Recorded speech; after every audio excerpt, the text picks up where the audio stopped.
Okay, so we are back to recording again.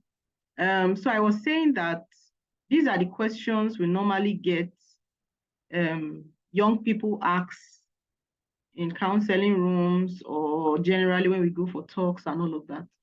When should I get into a relationship? Then the second question, how do I know when I'm ready? I think we've dealt with the first one, and I said you need to be sure you are mature, but I'm going to get to the answers again. Another question they ask is, how do I know when I am ready? How do I know when I am ready? Another question that is normally asked, what is allowed or not allowed in a relationship? And I'll go to the next slide now. So where I answer the question. Number one, when to know when you are ready is that there's no specific time. There's no specific time like, oh, is at this time, or when you are 18, you should enter into a relationship. No. At 18, some people are not mature. Yes. For some people, it's probably when they are 30, they'll be mature enough for marriage because they've not discovered themselves, or they've not discovered who they are, so they can't add value to another person, or they would allow another person take advantage of them because they have not grown. They have not become, exactly who they need to be in a relationship, meaning knowing themselves, self-awareness, a good self-esteem and all of that. Those things are very important. If not, you find out that somebody is being slapped in a relationship and she'll be like, I love him. I love him. Even though he's slapping me, I love him. And that's such an error. That's such an error. It's because she has not discovered herself. If she has, she won't let it happen. Okay, so there's no specific time to say, okay, it's when you are 20, you should be in a relationship, or 21 or 22. No, there's no specific time. But what you must consider is purpose. What's the purpose for that relationship? Number two, you should consider maturity. Am I mature enough to handle it? Okay, so the next answer to the question asked earlier, when the question was, let me go back to the question, how do I know when I am ready for a relationship? And I said, when the demands of your life can handle it. Can the demands of your life right now handle a relationship? For example, if you are just getting admission into year one, you are trying to build a GPA. You are trying to get a stand on what university is like. You're trying to feel what university is like. So do you think the demands of your life in year one can handle a relationship? Right? Then how do you know it's time, or how do you know you can handle it? When God tells you. When God tells you, for example, when I got into year 4, I began to have this thing in my spirit that it's time to get married. It's time. Like somebody was ringing a bell in my spirit. It's time. And I didn't have a boyfriend. And before then, when I was in year 2, a guy had approached me. He was in final year then. He had approached me and said, hello, sister, because I was in fellowship. He too was in fellowship. And was an older brother in fellowship. And he was like, I told God that, listen to this. I told God that the first girl I talked to will be my wife. That's such a scam. And I don't care whether it's coming from somebody in the fellowship. It's such a scam. I told God that the first lady I talked to will be my wife. So I was the first lady he talked to. Am I his wife now? It's a scam. Don't let anybody scam you. No, relationship should be entered into with knowledge, not without knowledge. Okay, so he said all of that. Oh, so that's what I'm telling you now. So pray about it. I just looked at him. Hey, I'm in year 2, biochemistry. How am I going to create time for relationship? There was no space in my life for it, one. Number two, God has not told me anything. So what am I doing with relationship? At that time, I was even a bit irritated when he told me. I said, hey, I just went to my hostel. I told my friends, I said, see what this brother said. They were like, blessing, pray about it. And I said, me. Okay, I've heard, I will pray about it. And so, yes, I prayed about it, but I didn't hear anything. But I didn't take the prayer serious either, because I'm like, year 2, I don't know anything yet. I'm trying to get a good GP. I'm just trying to sit down very well. What do I do with relationship? And then there was no conviction in my spirit. So no matter what he was going to say to me, I was not going to budge because there was no conviction. Nothing in my spirit was saying it's time. So I did not. And then year 4, there was like a bell ringing in my spirit. It's time for relationship. No, it's time for marriage. It's time for marriage. I'm like, I'm in year 4. I don't have a boyfriend. I don't have a fiance. Which one is this? It's time for marriage. But as God began to ring it in my spirit that it is time, I began to pray about it. I began to pray about it. And then we were sent, just before that time, we had been sent to do IT. I know people do IT, which is industrial training. Will send you to or tell you to go and get a place you want to do your IT in. I did my IT somewhere in an office. And I've been doing IT in that place. And I know one of those days while I was in the office with one of the men I was working with, a single man. I know why when I sat with him in one office one day, as he was working and I was following what he was saying. I know I heard in my spirit that, what if this is your husband? It was like a question.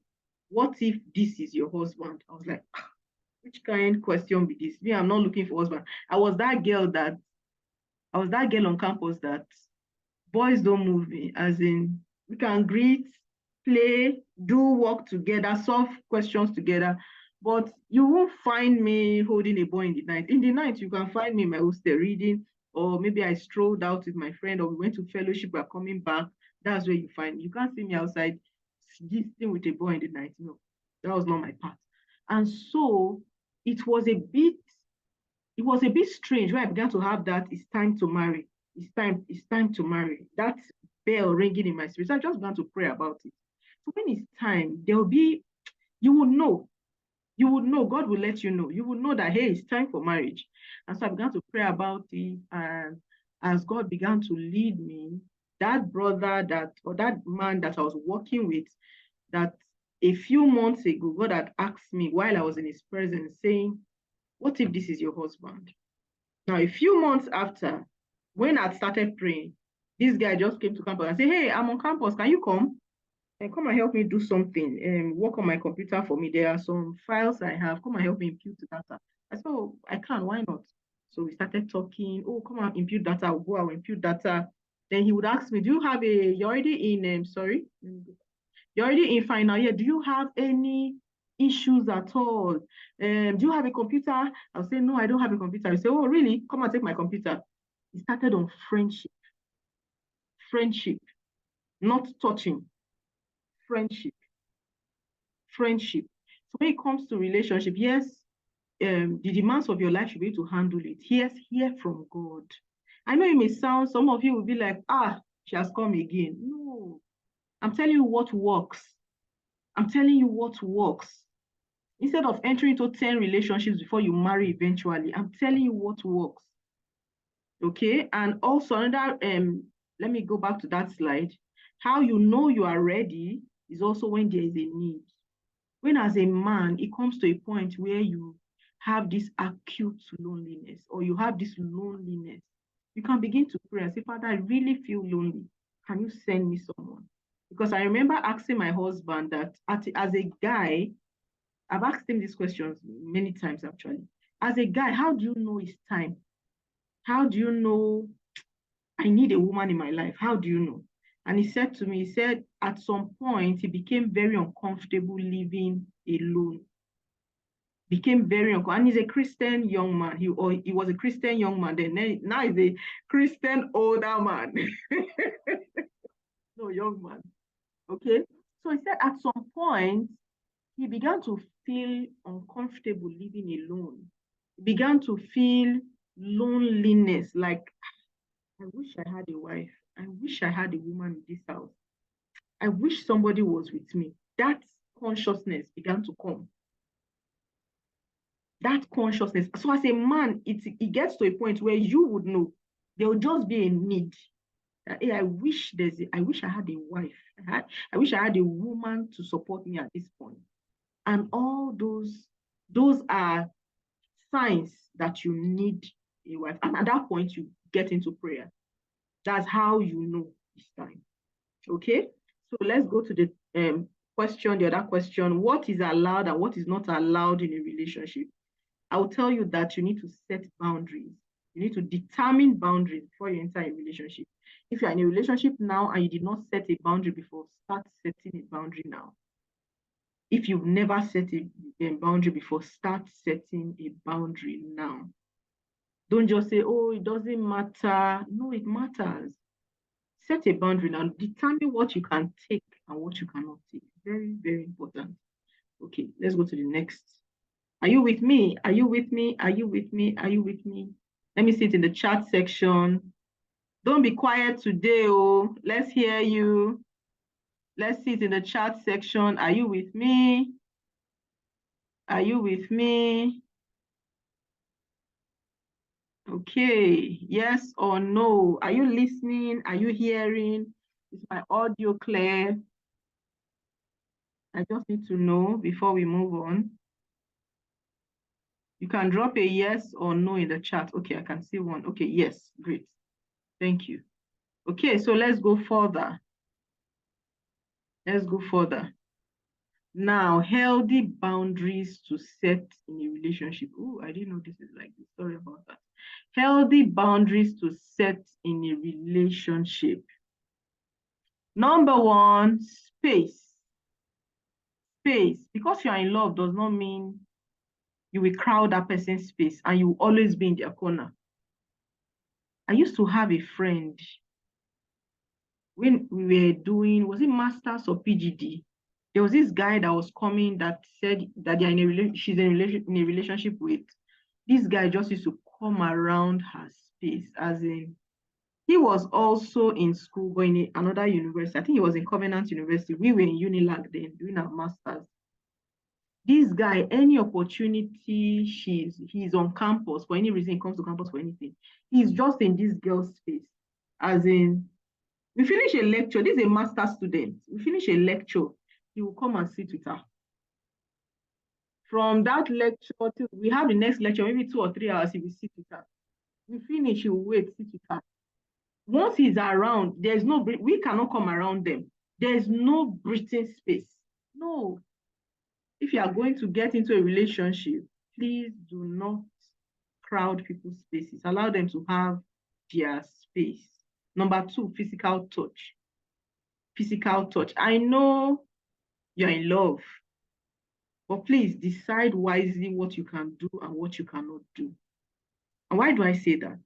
Because what you touch cannot be undone. If you kiss somebody today, can you unkiss? No. If you feel somebody's body, can you unfeel it? No. If you have sex with somebody today, can you unsex? No. So don't get into things you cannot undo. One of my mentors in relationship, that's Pastor Kingsley Okonkwo, he normally says that when there's a heartbreak, when a girl has been served breakfast, one of the ways you know whether she kept herself pure in that relationship is how she will cry after. Some may just cry and just wipe their tears. They're okay. They move on. Some will cry 1 month. They're still crying. You know why? He said because they've had sex with this guy. This guy has seen everything. There's nothing left. So she will cry. She's mourning as if somebody died. Because she has given him everything. Physical touch cannot be undone. You can't unkiss somebody. You can't untouch somebody. You can't unsex somebody. That's why you must be wise as a young person. Because you're getting to university or you're already in the university. There'll be people that will be attractive to you. There'll be people that you just feel like, hey, I want this one. I want to hug her. I want to kiss her. Or I want to kiss him. Oh, see his broad shoulders. See his height. See his fine lips. See, there'll be people like that in life. And not just in school. When you leave school, there'll be many people that you'll be attracted to. But you would need to cultivate discipline. So physical touch is a no-no as much as possible. You can shake hands. You can do side hug, but don't share what you cannot unshare that will keep you on sleepless night later. Don't share. And both for the boys and the girls. Don't say, oh, it's only for girls. No, even as a guy, don't share. Don't share. Don't say, oh, it's the girls that need to keep themselves. I'm going to come to that later. Don't share what you can not unshare. Very important, because guess what? Relationships break. Relationships break, particularly if they are not being nurtured well or the healthy boundaries are not being observed. Relationship break. The next point is that another healthy boundary to set in a relationship is respect. Respect each other's opinion. Let's not be that it's only one person that talks. There are some relationships like that, that one person's words is a law. So if the guy says, you're not going to class today, guess what? She drops everything and says, I'm not going to class today. He said we should hang out. He said we should hang out. He dropped the bag. He said, and that guy's word becomes law. Sometimes it's the other way around. That the girl says, today you must come to my house today. So even though he has a lecture the same time, because she has talked, he would drop everything and run after her. No, respect, respect their space, respect their time, respect the other person's opinion, because nobody has the monopoly of knowledge. So you should be able to contribute to a conversation. Both of you, if you get into a relationship in the university, and even after, you should be able to contribute to, to conversations. And like I said here in my fourth point, I said prioritize talk over touch. I want you to, if you get into a relationship in the university, like I'm using if because I really do not encourage it. If you get into a relationship in the university, please prioritize what you talk about above touch. So instead of touching, talk. If you are so tempted to touch,